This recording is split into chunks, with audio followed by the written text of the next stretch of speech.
a audácia de você bloquear a própria pauta no trâmite onde o Altineu estiver presente e fazer exatamente isso que o Jeffrey indicou. Quer dizer, falta uma dose de audácia ou até mesmo discussão a respeito dos caminhos que precisam ser colocados. Porque senão a gente fica nessa situação. A gente está sempre refém das circunstâncias. O tempo todo. Né? Nunca a gente consegue colocar de maneira proativa, a não ser com as redes sociais. A discussão em jogo. A rede social permite. O Nicolas teve 2 investidas agora, gigantescas. Mas e no Congresso? O que a gente pode trabalhar no Congresso? O próprio Sóstenes Cavalcante, eu tive a oportunidade de entrevistá-lo no programa Brasil Hora Mais, né?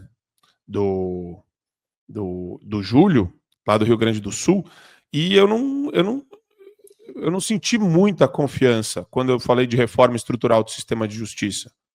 Ou seja, é algo que precisa ser melhor debatido entre os parlamentares. Eu tenho certeza que a hora que chegar um debate, Jeffrey, entre os parlamentares sobre quais são as prioridades, vai ter muita discordância. E daí o que você faz quando tem discordância, Jeffrey? Joga o assunto para o canto, finge que não existe problema, ou você delibera, debate, leva tempo, traz dados, traz análises, procura juristas, procura advogados, procura desembargadores, procura ministros, procura academia para trabalhar numa proposta onde todos nós podemos colocar a mãozinha e falar: está aqui uma proposta legítima e decente de reforma estrutural do Poder Judiciário, encadeando todos os pontos, que vão desde a lei de crime de responsabilidade até a 1056, até a lei de abuso de autoridade, até regimento interno do Senado Federal, regimento interno do Supremo Tribunal Federal, mesmo reformas que estejam longe do alcance dos parlamentares, como a do regimento interno do STF, são temas que precisam ser debatidos.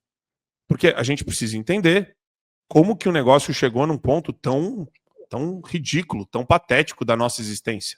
E eu acho que dá para fazer, Marco, desculpa te cortar, teu raciocínio sempre brilhante, é isso mesmo. Né? Sabe o que eu acho que dá para fazer? Dá para fazer o seguinte, Marco. Pauta o regime de urgência, pauta, põe para votar. Se aprovado o regime de urgência, maioria absoluta, se aprovado o regime de urgência, espera então o Gumota voltar, ou já põe o PL para votar. E caso, por exemplo, pautou o regime de urgência, vota. Deu maioria absoluta que exige o regimento para pautar o PL da anistia, espera o Gumota voltar e daí pressiona ele, agora aprovamos o regime de urgência. Se ele não quiser colocar o PL em regime de urgência para votar, dá para fazer um mandado de segurança na Suprema Corte. Claro que muita gente vai me dizer que, mas Suprema Corte é questionado. Por quê? Tem entendimentos do STF, olha só como precisa de juristas, como precisa dessa discussão jurídica, né? Tem precedentes do STF que, quando preenchidos os requisitos de quórum, né, de PL, para instaurar CPMI, o presidente é obrigado a pautar. Então dá para usar esse mesmo raciocínio que, por exemplo, o Barroso utilizou na CPI da Covid. Conseguiram a maioria, o presidente não queria pautar, não queria instaurar a CPI. Fizeram o mandado de segurança e aí conseguiram. Né? Então usa esse mesmo raciocínio e pressiona o STF. Veja a pressão jurídica que haverá e a pressão popular. É isso que tem que acontecer. Né? Mas a gente não acredita no STF. Tudo bem, não acredita no STF, então não vai por essa linha. Vamos debater. Aprovou o regime de urgência? Então, na mesma sessão, Altineu, coloque o PL para votar de uma vez. Jeffrey, mas se não passar? É o jogo. É 50-50. Pelo menos houve uma tentativa, porque esperar o Gumota voltar, Marco, aí é a certeza que não vai pautar o PL da anistia. É isso que eu quero que as pessoas entendam. Nós já temos a certeza que o Gumota não vai pautar o PL da anistia. Então, na ausência do Gumota, nós temos que jogar com as munições e com as armas que nós temos.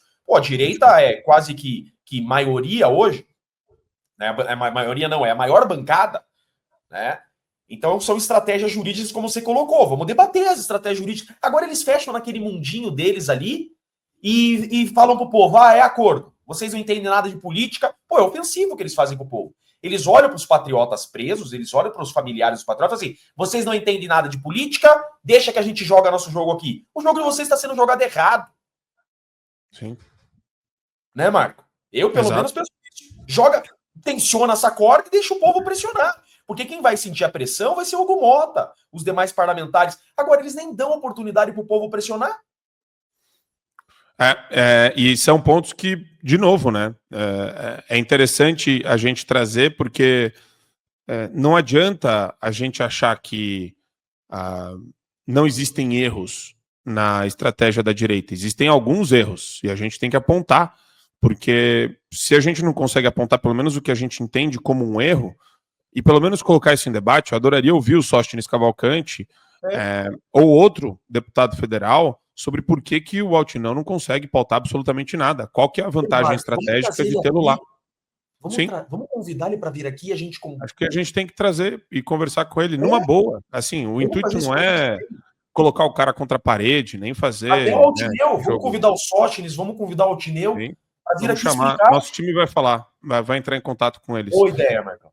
Boa. E vamos só pegar mais um trechinho aqui das férias do Mota. Ele tá se divertindo, Jeffrey. Olha que delícia. Claro que tá. Não tá ruim, né, Nova York. Não tem como tá ruim. Vamos lá. No vídeo 2. Olá, pessoal. Tudo bem? Estamos aqui em Nova York para uma missão muito bacana. O meu xará, Hugo Gloss, me pediu ajuda para levar a Beyoncé para o Brasil. Será? Quero dizer que vai ser difícil ajudar a levar a Beyoncé. Eu já entendi agora. Mas daqui de Nova York, vocês podem ter certeza que nós procuraremos levar novas ideias, ajudar no crescimento do país. Brasil! Porque teremos muitos encontros com empresários, investidores, com a imprensa, justamente para trabalharmos pelo crescimento do nosso país. Nos acompanhe por aqui. Eu já vi nota de R$3 mais verdadeira que o Hugo Mota fazendo esse vídeo com a ajuda de social media. Social media colocando corte engraçadinho. O cara presume que o povão é muito tosco, né? Que a galera é muito toscona. Negócio muito infantilizado. Eu fiquei bem envergonhado com isso. Esse é o nível do parlamento brasileiro, né? Um parlamento, Marco, que custa 4 milhões por dia, sabia? O Congresso Nacional, para funcionar, para abrir a porta, custa 4 milhões por dia. Olha o padrão. O que esse produz para o Brasil, esse Congresso? O que esse Congresso produz para o Brasil? E tem mais aqui, ó. Olha o print da Revista Oeste também. Mais uma matéria da Oeste. O Alcolumbre viajou 19 dos 100 primeiros dias na presidência do Senado. As 3 viagens do senador custaram mais de R$38 mil aos cofres públicos. Eu vou falar, tem mais coisa aí até. Se você puxar, tem mais coisa em termos de gasto. Mas o curioso é o seguinte, não são só as viagens, é quem está junto com eles nas viagens. Eu acho que esse é o ponto. A gente não pode normalizar também essa utilização não só da FAB, né, de aeronaves da Força Aérea Brasileira, mas a gente não está incluindo aqui hospedagem, a gente está falando de um valor só de 21 meias diárias, 21 meias diárias, que chegam nesse valor que eu falei. Mas a questão também, para mim, o valor não é nem o principal problema aqui, é a companhia. É esse ponto que a gente bate tanto, né, Jeffrey? Viajar com o ministro do Supremo Tribunal Federal não é algo aceitável. Não é aceitável para nenhum lado, para ninguém. O ministro não devia estar falando, né? Você, quando estudou Direito, quando que você se formou em Direito? Eu sou formado em 2012. Você é formado em 2012. Caramba! Você é mais... 90. Ah, você é de 90. Você é mais novo que eu. Caramba! Eu sou igual o carro de prefeitura. Não.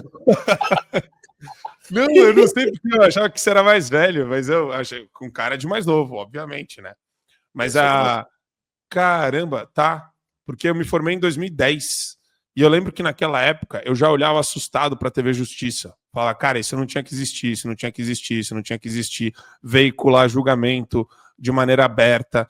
tá gerando problema, os caras usam como palanque. Aí tinha lá o Joaquim Barbosa brigando com o Gilmar, aí tinha todo mundo lá, daí o Carlos Aires Brito também era poeta, aí ficava fazendo poesia quando ele era presidente do TSE e do Supremo Tribunal Federal, e era uma coisa bizarra, dantesca, já naquela época.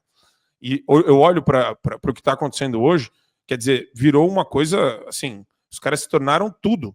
Não é só executivo, legislativo, judiciário. Eles congregaram tudo, até questões relacionadas a embaixadores, a diplomacia internacional. Eles entraram em todas as áreas. E não tem um vagabundo para meter freio nos caras. É muito louco isso. A Suprema Corte brasileira julga 100 mil processos por ano. A Suprema Corte americana julga 80 processos por ano. 80! Isso é Suprema Corte. Você pega os assuntos mais importantes e não é politizada igual no Brasil. A Suprema Corte brasileira é politizada. Por exemplo, eu não sei o nome dos 11 jogadores da seleção brasileira, né? Mas eu sei o nome dos 11 ministros. Claro que eu sou advogado, mas o povo da mesma forma. Então, sabe aquela decisão? Olha só, Marco, que virou a nossa Suprema Corte. O povo tem que saber disso. Sabe aquela decisão do STF, Marco, que descriminalizou até 40 gramas de maconha? Sim. Essa decisão do STF, sabe como que foi? Olha só. Era um processo, olha que, cara, que loucura. Era um processo de um usuário ou traficante que havia sido preso com 30 gramas de maconha. O processo era um processo comum. O processo subiu do primeiro grau até o STF. O processo estava prescrito. Não teve um senador para discutir isso, não teve um deputado para discutir isso, não teve um procurador da República para discutir isso. O processo já estava prescrito. O STF pega esse processo, que estava lá no canto jogado, e muda, através desse processo, de um usuário de quinta categoria, pega esse processo prescrito, põe em pauta e no pleno muda a lei por meio de uma decisão judicial com efeito para todo o Brasil. É isso que virou a Suprema Corte. Eles dão jeito para tudo.